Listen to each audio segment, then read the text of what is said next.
This is a video web assessment for Orthofix.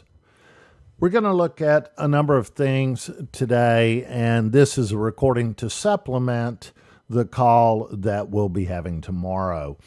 So we're going to cover site structure, SEO, pay-per-click, direct-to-consumer strategies, and local strategies. And I will guarantee you I'll probably talk about some other things. So I'll try and keep this brief and just kind of point out some of the highlights that I've already noticed. And I look forward to uncovering some more things as we talk further. So first thing, as I log in to Orthofix, here's the thing that I immediately notice. First, this is built on a .NET platform. That's that .ASPX. So that makes me assume your corporate people, your IT people possibly built this. The second thing is the web structure. It's web.orthofix.com/pages. That's typically not how you would find literally any other website, except perhaps an internal corporate type of structure. So bottom line, the structure right off the bat just kind of screams this is a corporate internal built site. If an outside agency built this, shame on them, because this is not the structure that one would expect to see. So let me just, to kind of put it in perspective, let's look, and we'll call up Zimmer.com. And so when I call up Zimmer, they start much like you. They've got a landing page, but if I drill into anything, you notice that this is using, there is no .NET, is showing a .html, but it doesn't have the word pages. The second thing I want you to see, and this relates a little bit more to SEO, we'll talk about this further, is you notice up here in the title, it says hip pain - joint treatment information. Now, let's take Smith & Nephew, pull them up. Notice again, smithandnephew.com. I'll click to go to any page on their website, and what you see is what is typical of most websites today. The path reflects what we're looking at, the section. We don't really even have .html, .aspx, etc. And you notice again up here, this is actually a worse optimization, but it is talking about the education and evidence. They're just using their company name twice.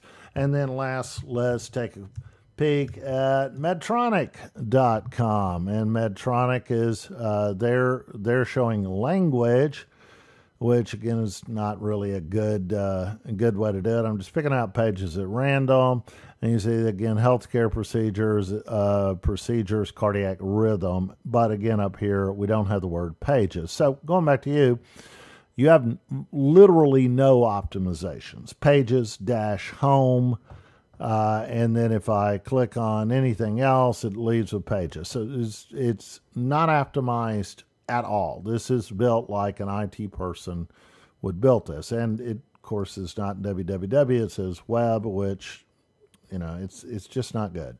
So from a site structure, if that was the only thing, that would be simple enough to fix, right? But here's the other thing that I'm seeing. Scrolling down here to Spinal Kinetics, and I noticed when I click Learn More, I thought, what happened? Nothing happened. And then I noticed, tucked down here, not in front of me, but down here was this little "you are leaving the orthofix.com domain," and I have to click OK. So that's a terrible user experience. If this was any bit smaller, this doesn't really look like anything happened. So I click it, and now it's going to TikTok for a minute, and then take us over to Spinal Kinetics. And I'll talk about Spinal Kinetics in a minute, but I want to go back to another thing that I saw on Spinal Kinetics and on some of the on these pages as well. Most people, this is true across any website, most people use phones. This website is not phone friendly. Now, I know this from several different ways. You can look at it on your own phone. What I want to show you, and so here's another thing. I didn't mean to bring this up, but since I'm here, I see that this code was generated in Microsoft SharePoint. Microsoft SharePoint has one of the lowest market shares of all web creation tools because it's terrible. It's an internal IT tool. Real web developers do not use SharePoint. You cannot hire an agency who would suggest you would build your site in SharePoint. So, kind of beating up on the structure, it's a nice looking site, right? There's nothing visually wrong, but structurally, it is this layout, and what I'm seeing up here is really working against you. So let me show you what I was going to show you. When I go to inspect, I have the option to look at this in regular and mobile view. So this at 100% size is what someone on an iPhone sees. And so we can tell this is not good. It's too little, too tiny. I got to zoom in and out, etc. Now, if I was to take this URL and look for a Google checker for, and there's many types of Google checkers for mobile compatibility, I can put this in as your web page, mobile friendly. We run it, and as we see, the page is not mobile friendly. That is a really terrible strike against you because Google values mobile friendly pages. If you are not mobile friendly, Google tends to drop you or lower you in the search results. Now, you really do want to be mobile friendly simply to show up on any of these things that we're looking at. So that's a major problem. Now, I showed you about jumping over to Orthofix. I click. I have to go down here and do that to go to leave to go to Spinal Kinetics. So I'm going to Spinal Kinetics now. Spinal Kinetics is built on a WordPress platform, which is excellent, except, and this is the only except, is that for whatever reason, out of all of the WordPress themes that they could have chosen, one was picked that is not mobile ready. It just boggles the mind that they managed to find one of the few WordPress themes that is not mobile ready. And now I know there's probably been a million people involved in the decision making across all of these things. So I'm really not coming down too hard on you. It's very hard to get some of these things changed. I'm very familiar with the corporate structure and getting some of these things done. But this is something that is really devastating to a company in terms of just showing up. You are going to be lower rated, lower ranked because you are not responsive. Second thing I want to show you, notice up here it says not secure. That means you don't have HTTPS.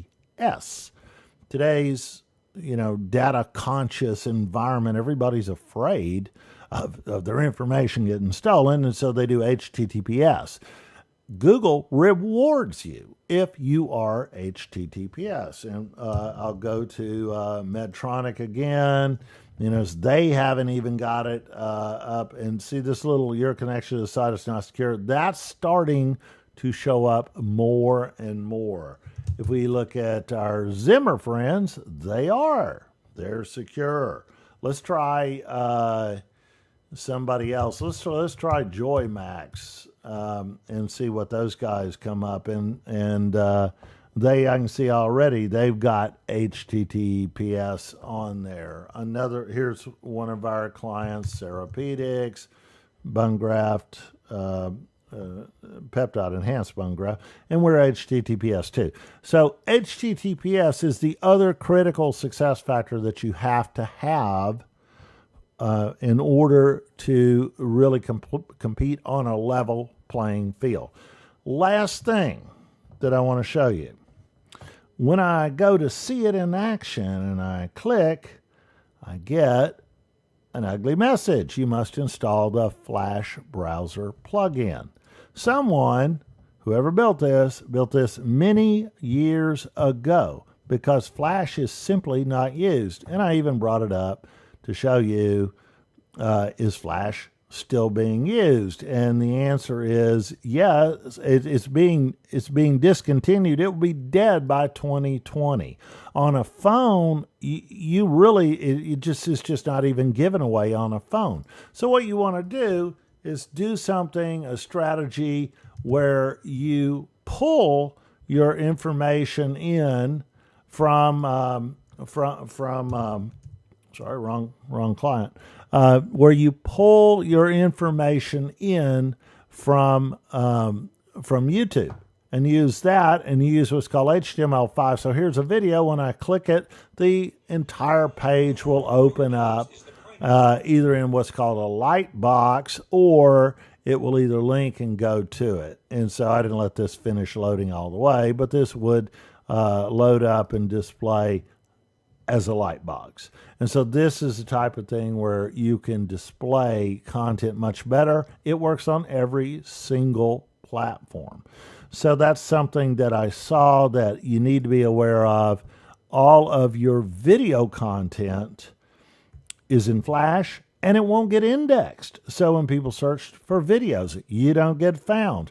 Now I know because I saw down here, there's a YouTube channel, and it's probably the exact same videos. There's a C, there's an L, that's a minute video. So there you go. We know we have the video, easy enough to embed it and put it in there. That's something from the site structure you really need to think about. Now, let's switch gears to SEO.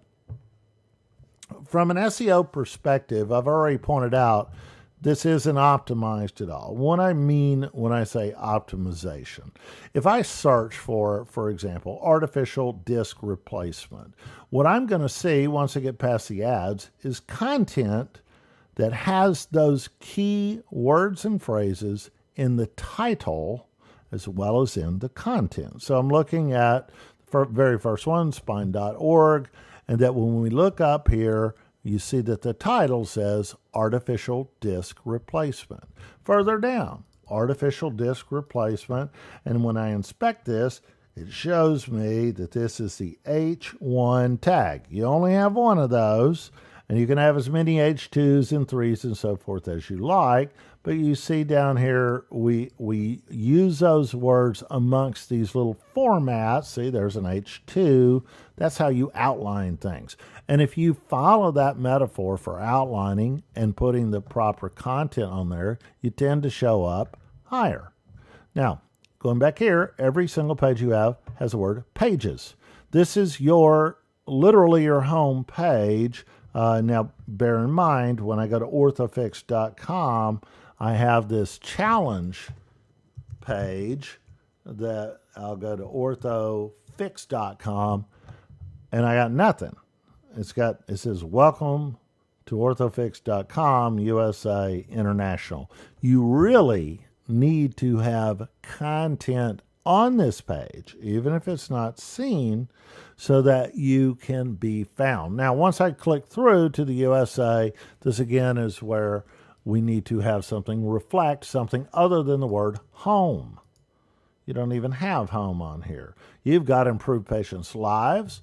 You've got some visuals coming up. And see this right here, I'm trying to click on it, but these are graphics. They're not words. So down here, the first word on your page, biostem and biologics, extremity fixation, spine fixation, then some press releases. Do you see what's missing? We have the word spine on our web page 1, 2 times, and only because we have something on there.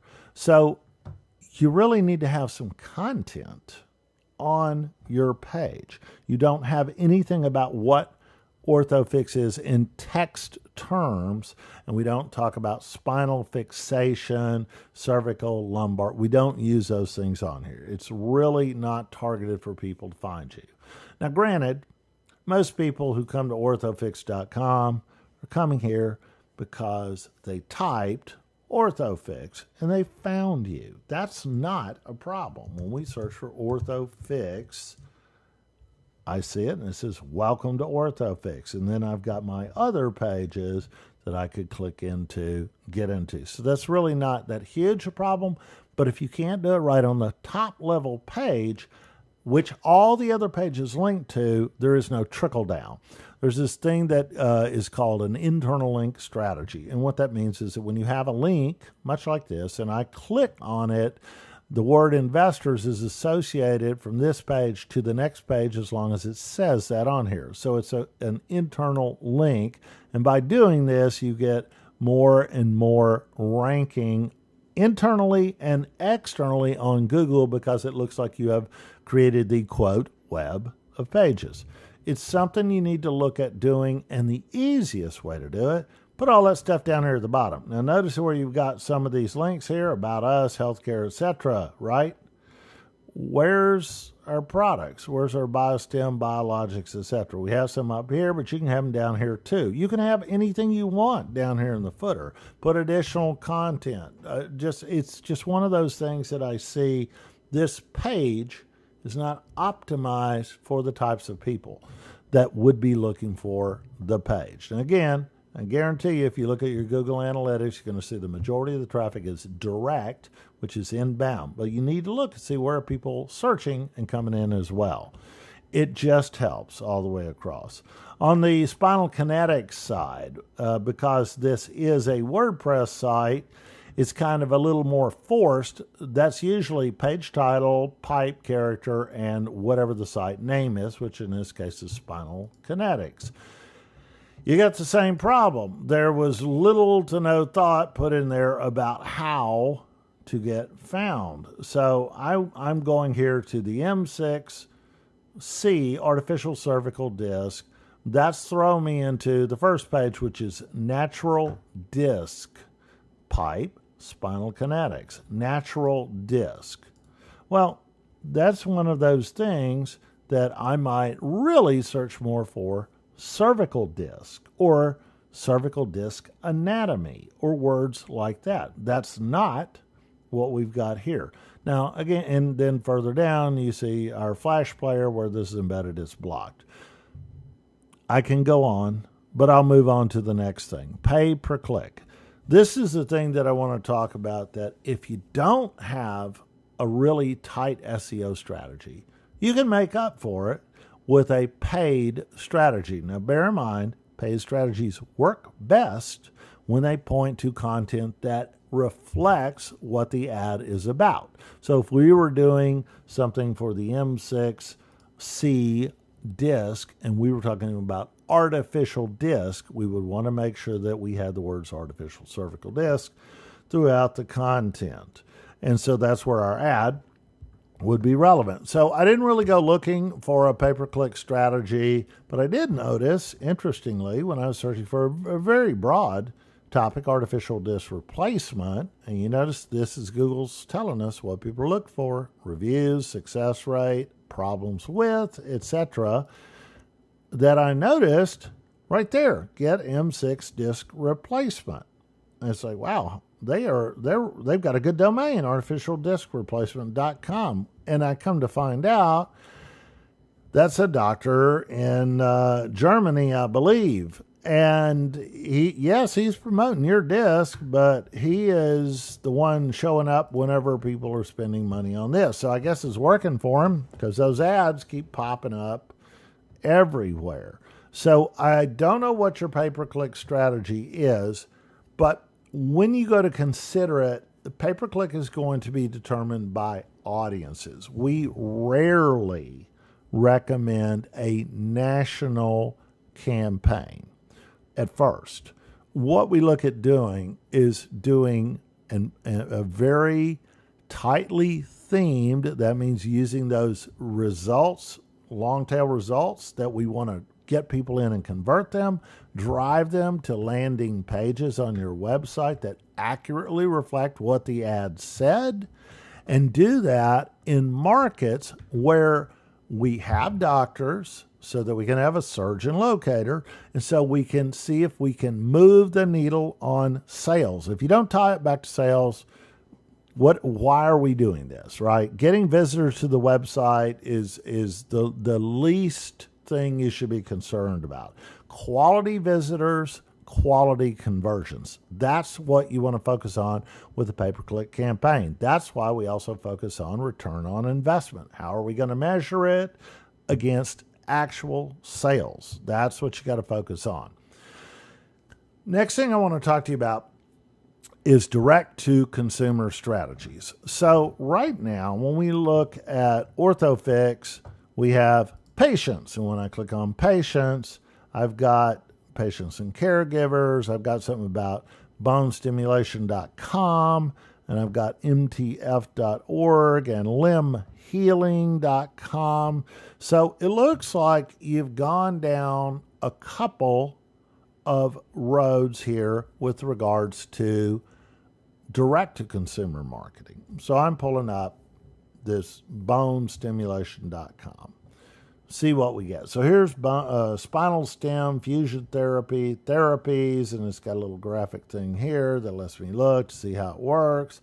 The on-track app, patient stories, next steps, resources, FAQ, and contact. Now, unless I'm missing it, I don't see the surgeon locator. So how is there one? I'm not sure. That is a kind of an expected sort of thing. When I go looking for treatment, I need to know, well, where do I go? And ideally direct that through. Now, we have probably more experience than anyone you can think of in surgeon locators. Happy to discuss all the legal, scary bits and compliance and tell you how it is legal, it is compliant, how you can get not get around things, but how you can justify and rationalize doing this, because it is something that is a measurable conversion that shows growth and has always shown to drive sales by having something like that. So looking at this, we've got our spinal stem therapy, cervical stem therapy for patients recovering from lumbar fusion, and we're showing our spinal stem device. So if I go over here and look for spinal stimulation or spinal stimulator, let's see what we get. So I get North America Spine, Mayfield Clinic, Boston Scientific popping up there.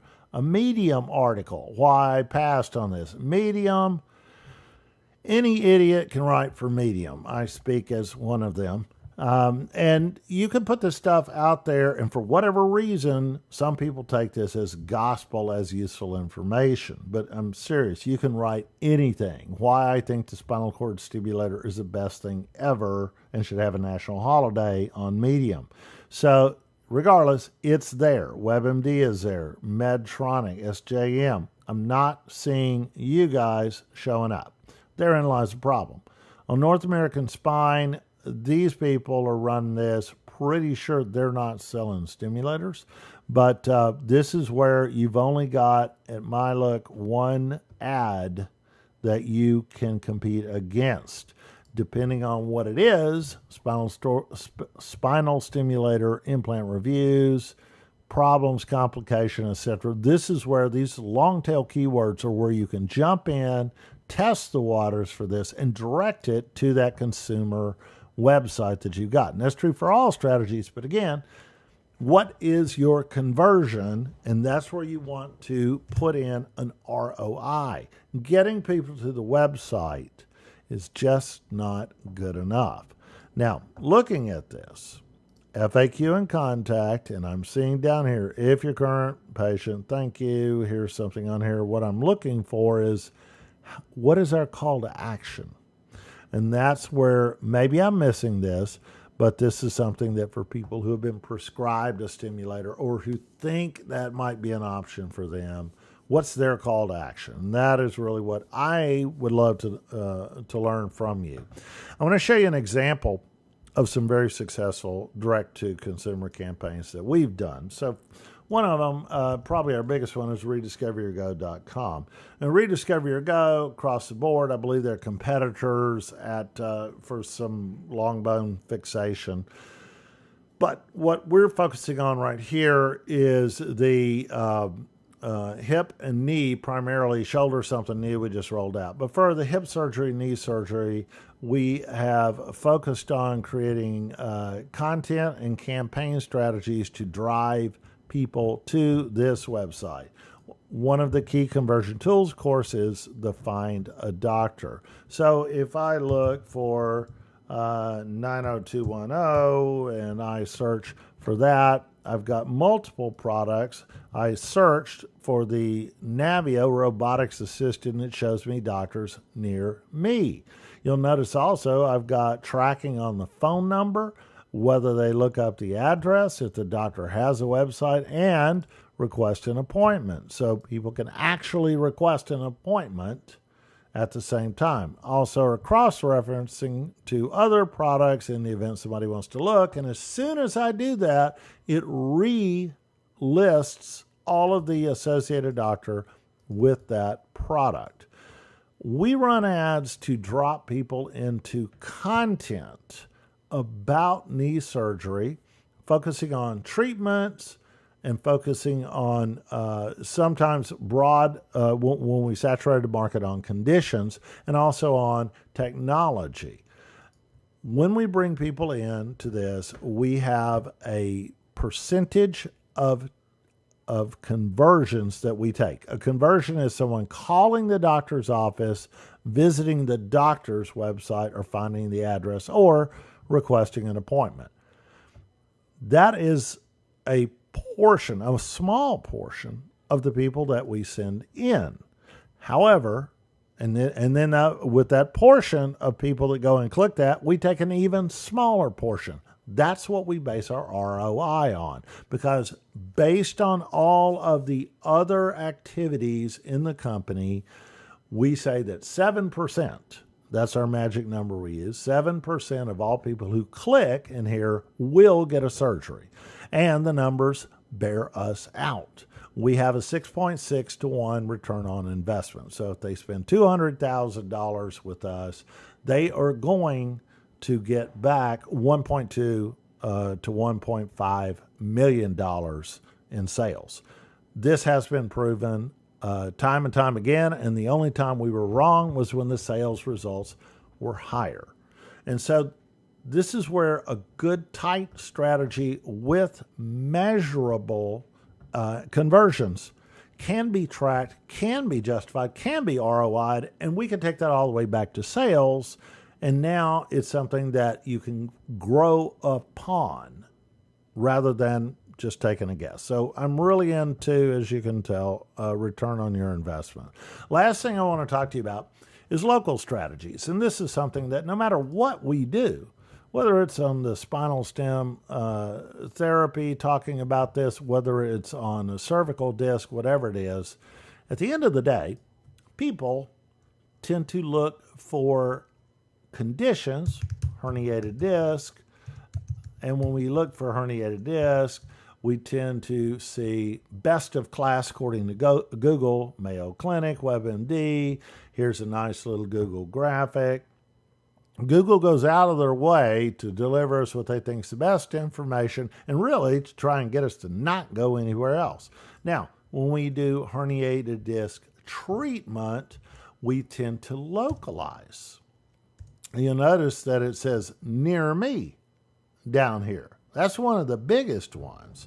So if I say herniated disc treatment, and you see here, there's still people trying to narrow it down. What can I do? But when I'm ready to get one, if I said herniated disc treatment, Nashville, where I'm sitting, I'm going to get these people popping up. If I type a different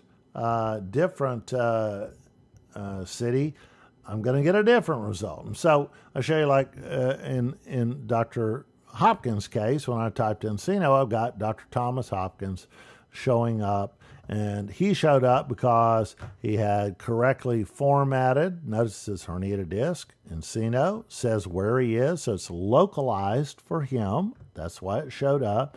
Good content with our H1s, H2s, etc. And surprise, it's from our content library. So we've created a wealth of content for orthopedic and spine surgeons across all the orthopedic disciplines. And we've built this the way Google wants it to be built, and that's why it ranks quite high. You have a lot of good content that you want to put into people's hands. So if I'm looking for artificial disc replacement Encino, I'm going to get Dr. Hopkins and Prestige because he happens to have that on his website. So he is beating out some of these others, right? Now, Dr. Hopkins, I know, he's not locked into Prestige. It's one of the many artificial cervical discs that he might consider. But the fact is, he has content that has been put onto the website and specifically talks about artificial cervical disc. And you see, it only says Prestige a couple of places. We wrote this article, not Medtronic, because it was something that he wanted, and that's now part of our library. You already have this content. So this is where a localized strategy, where your reps deliver content to their doctors, helps their doctors, and it also drives that relationship. We do this across many corporations. I'll show you an example. This is Smith & Nephew, where you can go and register for their patient education content portal. Who are you? Where are you? What kind of content do you want? Drill down in here. Who should we contact? Etc. That then sends to a program where we can help them identify content that they want to have on their website, and we can take that content and using these WordPress or Joomla or Drupal or whatever platform you got, we've got a plugin that lets you magically add this content to your website. It's syndicated content. What that means is, should legal and regulatory come in and say, oh, you've got to add a disclaimer on everything that you've ever distributed, we add it in one place and it automatically updates worldwide. So love to tell you a little bit more about that, because that's one of the many types of tools that we have that remove those barriers of entry. I can go on. I have lots of these different types of things to talk about. Based on our experience, some of these we already have built, some are custom builds, but I'd love to talk to you more about what your goals are and what you can achieve and how we can fix some of these low-hanging issues that I pointed out at the beginning of the video. I look forward to talking to you all, and I thank you for your time.